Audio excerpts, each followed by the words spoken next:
Yo tout le monde, alors ce soir si je vous dis Easy, vous allez me dire Booba. Si je vous dis pute, vous allez me dire Caris. Pourquoi vous allez me dire ces noms là? Parce qu'en ce moment, depuis ce week-end, il y a une espèce de buzz à la con sur un combat Booba contre Caris. Alors autant vous le dire, ça me fait penser de manière très con à ce que devait être le soi-disant combat du Raptor dissident contre Alain Soral, qui d'ailleurs vous attendez pas à quoi que ce soit, ça n'arrivera jamais, hein. Faut arrêter d'imaginer. Pourquoi ça me fait marrer? Parce que c'est encore un buzz inutile quoi. On vient de passer les fêtes de Noël, c'est un moment où tout le monde devrait être content, profiter et tout. Et là il y a des posts Instagram qui volent avec Caris qui s'explique, Booba qui lui répond, ou l'inverse, je sais plus. De toute manière, je vous remontrerai à la fin si jamais vous n'avez pas vu. C'est encore une discussion à la con, quoi. Je vois toujours pas l'intérêt de ce combat. À quoi ce combat sert? Je vous le dis clairement, moi je comprends pas l'utilité de ce combat. Vous savez, ils se sont battus dans un aéroport, maintenant il faut que ça fasse le tour du monde et que tout le monde s'arrache l'information. Booba et Caris sur le ring pour enterrer la hache de guerre. Ce qui est marrant, c'est qu'on voit tous les mêmes petits cons qui regardent ces trucs-là réagir en disant ouais, Caris c'est une pute parce qu'il accepte pas le défi, nanana. Ouais, Booba c'est une grosse fiotte parce que il devrait pas faire monétiser le combat. Si c'est un vrai mec du terre-terre, il devrait se battre dans la rue comme Caris lui demande en 1 contre 1 sans ses potes comme Orly. Je sais pas pourquoi tout le monde a envie d'avoir cette poussée de se dire oh tiens, ding ding, une bonne raison de glander sur les réseaux. On va faire quoi? On va commenter le match débile du siècle. Personnellement, moi j'en ai rien à foutre de ce combat. Même déjà parler de ce sujet, ça me casse les couilles. Et là vous allez me dire en commentaire ouais mais pourquoi t'en parles dans ce cas si ça te casse les couilles? Ça me casse les couilles parce que je voudrais ne pas voir ce genre de truc. Si tu le vois sur les sites de rap, bon bah ça passe, tu laisses 2-3 petits commentaires et tout machin. Non, le pire c'est que tout à l'heure je suis tombé sur un post qui disait événement Booba Caris à l'accord Hôtel Arena au mois d'avril, je sais plus si c'est le 21 ou un truc comme ça, enfin, c'est déjà programmé. Combat à l'octogone, je sais pas quoi, enfin bref. Quand j'ai vu ce truc là, j'ai dit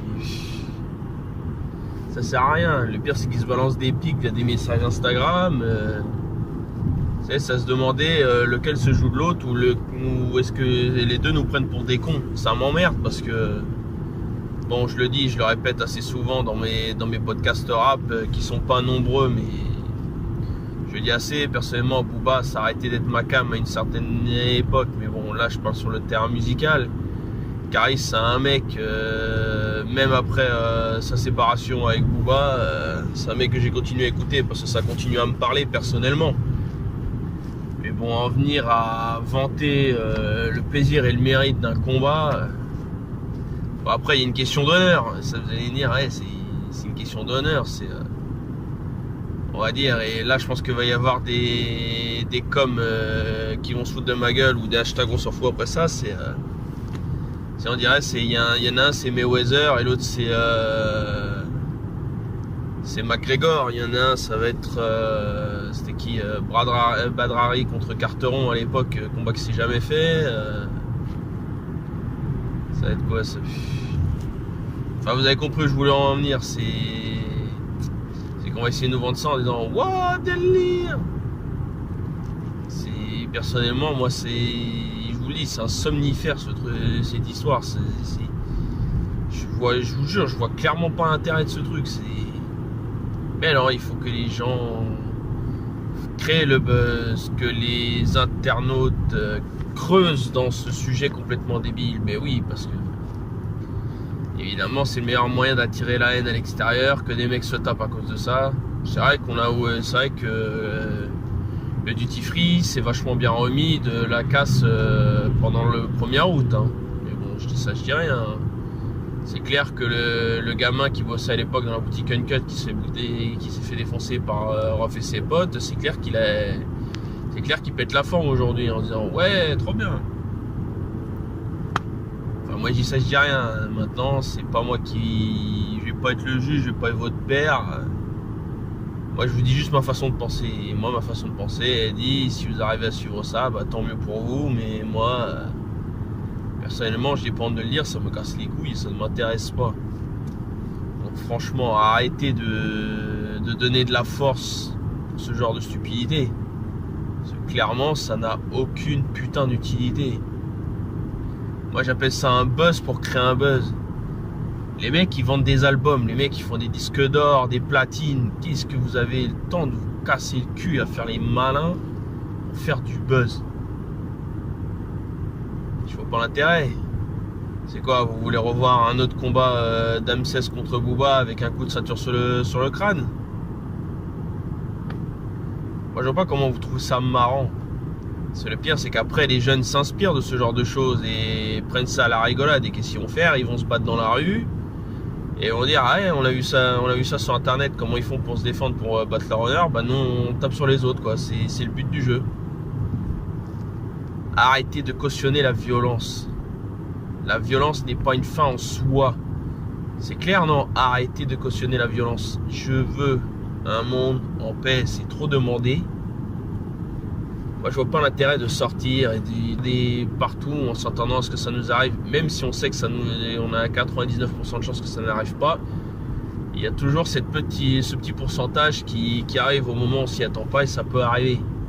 Bon, j'en parle pas par expérience, je n'en ai pas l'expérience personnelle, mais j'en vois assez pour savoir que des fois ça finit mal, quoi. Donc s'il vous plaît, arrêtez de cautionner ces buzz, s'il vous plaît. Il y a des trucs vachement plus intéressants.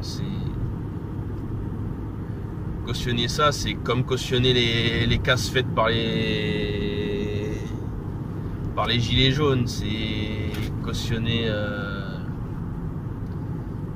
C'est comme cautionner tout ce qu'il y a de violent et d'anormal dans la vie, quoi. Moi, je préfère encore qu'ils se la jouent fassent une espèce de battle en sortant leur album en même temps et en voyant lequel a le plus de buzz et lequel vendra mieux le même jour, quoi. Ça a plus d'intérêt.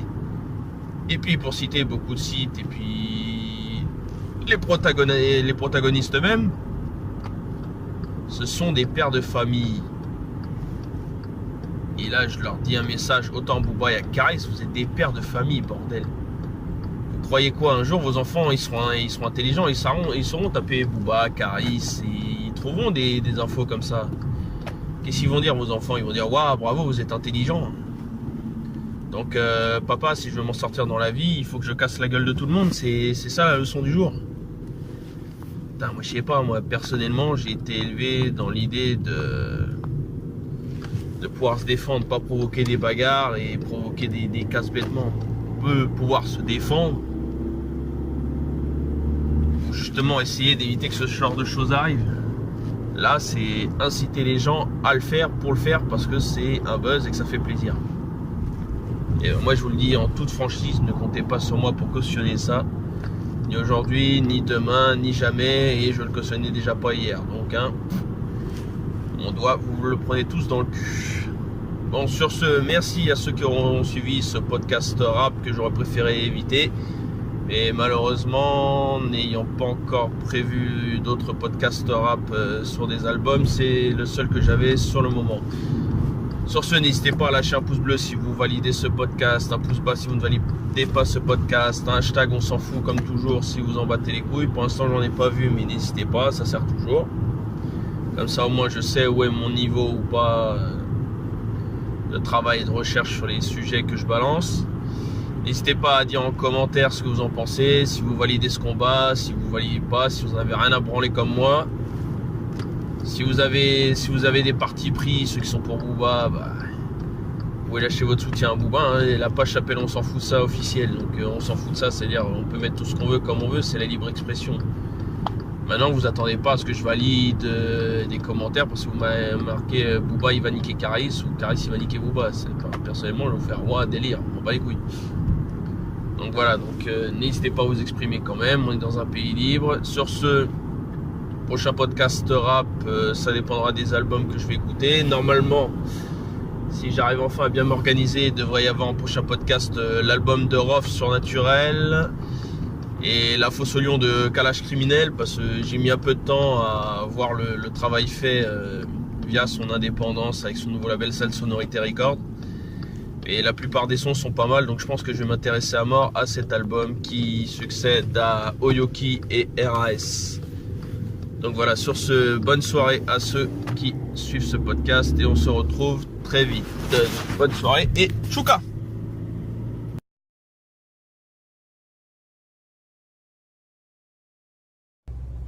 Eli, Eli, Eli, Gibon, Eli, Gibon, Eli, Eli, Eli, Eli. À quelle heure t'as demandé un tête-à-tête, toi? À quelle heure? Ça fait 5 ans que j'ai fait cette vidéo. T'es jamais venu. La seule fois où on s'est vu, vous étiez 3 fois plus nombreux. Dès que tes potos ont eu 1 minute d'inattention, je t'ai mis 3 hypercutes dans ta grand-mère et t'es parti en courant. Vidéo à l'appui. Tu vois ce que je veux dire ou pas, hein? Tout le monde est parti en ITT ou pas? 9-2 ITT. 3 fois plus nombreux, vous êtes partis en ITT. 9-2 ITT. Alors après avoir baisé des mineurs, des travelots, maintenant tu veux baiser des ancêtres. T'as un sérieux problème, frérot. Faut que tu te fasses soigner. Voilà, il faut que tu te fasses soigner. T'as vu, je le dis pour toi, faut que tu te fasses soigner. Tu fais croire aux gens que tu donnes de la force, mais en fait, quand tu viens, c'est pour une raison, en fait. Et dès que ça va pas dans ton sens, tu veux enterrer tout le monde. Tu penses qu'enterrer tes frères noirs, t'es une vraie merde. Voilà ce que t'es. Où tu veux, quand tu veux, et nique ta grand-mère.